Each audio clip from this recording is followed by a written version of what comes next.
pour votre exposé. Nous allons commencer la période d'échange. Monsieur le ministre, la parole vous appartient pour 16 minutes 30 secondes. Alors, merci beaucoup, Mme la mairesse, Monsieur Caron, de votre présence, puis aussi d'avoir déposé le mémoire dans un si court délai. Comme nous le répétons depuis le début de la Commission, notre volonté vraiment est de lancer un message clair et fort pour protéger nos jeunes, incluant les adolescents, des effets néfastes du cannabis. La légalisation banalise le cannabis, pourtant c'est un produit néfaste pour les jeunes. Nous savons que le geste de fumer en public contribue à banaliser encore plus cette drogue et le tabac aussi. Les interdictions liées à la cigarette ont fait en sorte que le geste de fumer n'est plus socialement acceptable et le tabagisme a fortement diminué. En fait, c'est le double de fumeurs de cannabis par rapport au tabac. Donc, on augmenterait de beaucoup la population en train de faire ce geste de fumer. La semaine dernière, le maire de Gatineau aussi nous a proposé d'inclure un droit de retrait pour sa ville. Ceci permettra à sa municipalité de se retirer de l'application dans les lieux publics. Si vous aviez la possibilité de permettre l'usage du cannabis dans votre ville, comment le feriez-vous? En fait, on continuera à appliquer la loi telle qu'elle est actuellement, c'est-à-dire de se coller à la même réglementation que la consommation du tabac. Et pour des raisons très simples, à savoir pour une question de cohérence. Pour l'instant, un utilisateur, que ce soit de cannabis ou de tabac, a les mêmes règles. On ne peut pas fumer, par exemple, dans une aire de jeu pour enfants, il y a un périmètre, une distance autour des établissements d'enseignement. Bref, il y a une cohérence, c'est-à-dire on se colle aux mêmes règles, que ce soit la question du cannabis ou que ce soit la question du tabac, puisque dans les deux cas, ces substances sont légales. Par exemple, si on prend un lieu, par exemple, comme la loi a été acceptée en octobre, mais par exemple cet été, comment verriez-vous la consommation libre à la place des festivals, par exemple? Comment ça se traduirait? Écoutez, lorsque la loi est claire, évidemment, il y a une application qui se fait. Alors, compte tenu des festivités, c'est-tu familial, c'est-tu rassemblement populaire, alors il y aurait évidemment peut-être des dispositions particulières à adopter en fonction des particularités des fêtes qui sont sur le territoire de la Ville de Montréal, puisqu'il y a plusieurs fêtes et plusieurs rassemblements au cours de l'année.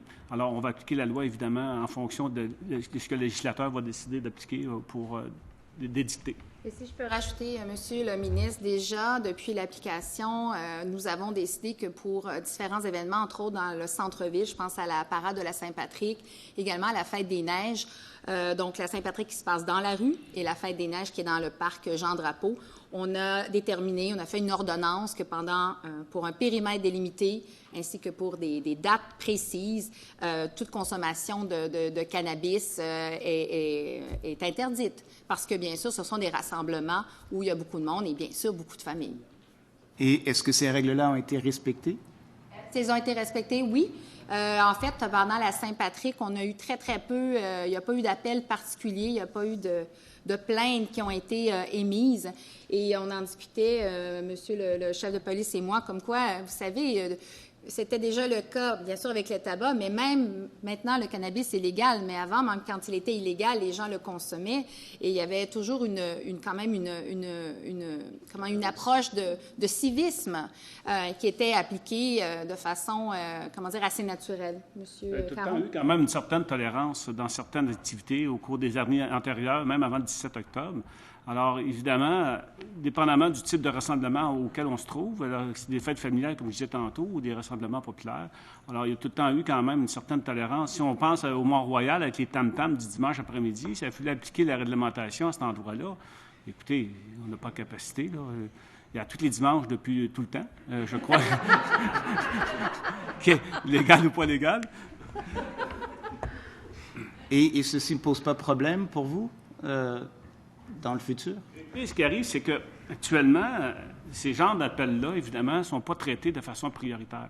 Alors, et quand il n'y a pas de débordement, ou il n'y a pas de désagrément, ou il n'y a pas de problème de sécurité publique comme tel, bien, nos policiers vont traiter ça en dernier recours.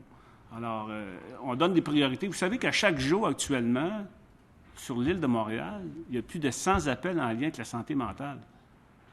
Une personne qui est en problématique de santé mentale est plus urgente que d'aller s'occuper d'une personne qui fume à quelque part, une substance qui est devenue légale maintenant. Et là, évidemment, c'est difficile de mesurer les impacts au moment où on se parle, parce que depuis le 17 octobre, on est dans une période hivernale. Alors, les impacts de la légalisation vont commencer à se connaître au cours des prochains mois, avec l'été qui s'en vient, évidemment.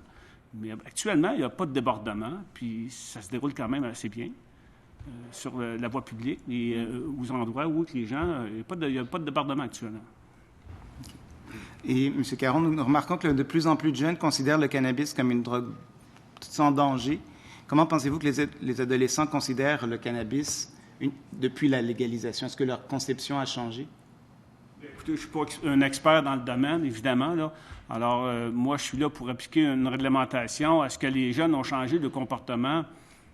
À ma connaissance, non. Évidemment, on a eu, je pense que les ouvertures des SQDC, de la Société québécoise, a eu quand même assez des impacts importants. Je pense que les jeunes s'inscrivent dans la démarche d'aller l'acheter sur le marché licite, malgré qu'on a des gens qui sont à contrecarrer la contrebande. Il y a du travail qui se fait depuis que les équipes sont en place à l'automne passé. Plusieurs enquêtes sont en cours. Alors, évidemment, notre priorité, c'est de s'occuper de la contrebande, clairement, puis de la conduite avec les capacités affaiblies. Alors, évidemment, ça, c'est des priorités que le service de police entend axer, sur lesquelles on entend axer au cours des prochains mois, les prochaines années, considérant la légalisation du cannabis. Sinon, pour compléter, bien, effectivement, dans les sommes qui ont été négociées, il y a une partie qui est intimement liée à tout ce qui touche la sensibilisation et faire des campagnes de sensibilisation. Et ça, c'est absolument essentiel. Et on veut pouvoir faire ce travail-là en amont avec nos jeunes, mais avec tous et toutes. Et bien sûr, je comprends votre préoccupation pour les jeunes, mais je tiens quand même aussi à mentionner les communautés marginalisées qui sont...